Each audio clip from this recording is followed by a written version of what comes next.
میں نے ایک حدیث پچھلے دن اپنے پیج پہ شیئر کی، فیس بک پیج میں، کہ اللہ کے رسول صلی اللہ علیہ وسلم نے فرمایا یستجاب لاحدکم، ایک بندے کی دعا قبول ہوتی رہتی ہے یہاں تک کہ وہ یہ کہہ دیتا ہے کہ اللہ نے تمہیں، وہ دعا چھوڑ دیتا ہے اور دعا چھوڑ کے یہ کہتا ہے کہ اللہ تعالیٰ نے تو میری دعوت فلم یستجب لی، میں نے دعا کی لیکن میری دعا قبول ہی نہیں ہوئی.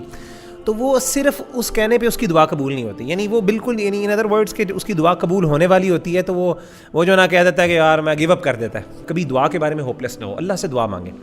علی بھائی آپ یقین کریں مجھے اتنے پرسنل میسیجز آنا شروع ہو گئے، اور کامن میسیجز کیا تھے وہی ریلیشن شپس کے، کہ ایک سسٹر نے یہ سوال کیا کہ یعنی اس کی تو یعنی شادی بھی ہو گئی ہے، اب آپ کی حدیث جو ہے یعنی کیا مجھے ابھی بھی اس کے بارے میں دعا کرتے رہنی چاہیے کہ نہیں کرنی چاہیے؟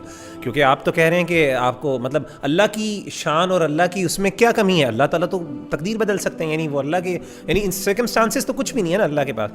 تو میں یہ دعا کرتی رہوں یا چھوڑ دوں؟ میں تو بڑی دیر سے دعا کر رہی ہوں، اس کی شادی بھی ہوگی، بچے بھی ہوگے. میں نے اس کو جو جواب یہ دیا، دعا کے ساتھ ایک فیلنگ آف توکل اللہ پر ہونا چاہیے، اور وہ فیلنگ آف توکل یہ ہے کہ میری جو خوشی ہے نا، مطلب میں یہ اللہ پہ توکل رکھوں کہ اللہ مجھے خوش کر سکتے ہیں. ہمارے ہاں نا ہمارے بیک آف دا مائنڈ یہ ہے کہ یہی چیز مجھے خوش کر سکتی ہے، اور پھر ہم اللہ سے اسی پہ اتنا انسسٹ کرتے ہیں کہ نہیں مجھے یہی چاہیے، یہ بلیو کرتے ہوئے کہ شاید مجھے خوشی اس سے ملنی ہے. دعا استخارہ میں کیا سکھایا ہمیں؟ اینڈ پہ کہا کہ اللہ تعالیٰ اگر یہ میرے حق میں بہتر نہیں ہے تو مجھ سے دور کر دے، فاصرف عنی واصرفنی عنہ واقدر لی الخیر حیث کان. پھر آخر میں کیا؟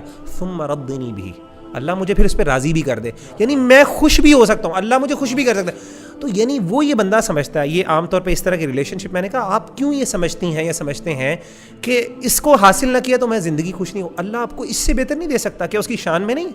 یعنی اس کی شان میں کمی ہے؟ کیا آپ یعنی اپنے بندوں کے لیے کیا اس کے پاس عورتوں کی کمی ہے، یا اپنی بندیوں کے لیے اس کے پاس نیک مردوں کی کمی ہے؟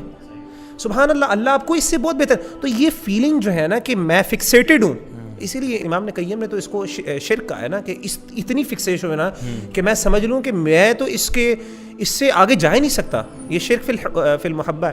اللہ کے رسول نے اس بات کو پسند نہیں کیا کہ آپ ایک چیز پہ اتنے دنیاوی چیز پہ اتنے کنسسٹنٹ ہو جائیں کہ بس اس کے obsessed ہو جائیں. نہیں، آپ ٹھیک ہے مانگیں اللہ سے، لیکن ایسا مانگیں، اور اس میں یہ بھی کنڈیشن ہوتی ہے اوبیسلی، اس سے کرنے سے اگلے کی اگر خراب ہوتی ہو، فیملی بھی خراب ہو رہی ہے، آپ اس کے بارے میں دعائیں کر رہے ہیں اور آپ یہ دعا کریں اللہ اس کی فیملی تباہ ہو کے میرے ساتھ ہو جائے، تو یہ بھی نیگیٹو ہے. لیکن بہرحال اصل پوائنٹ اس میں وہ یہ ہے کہ اس بات پہ بلیو کریں اللہ مجھے کہیں اور بھی دے سکتا ہے، اسی لیے اللہ پر راضی ہوں، یہ بھی ضروری ہے ساتھ.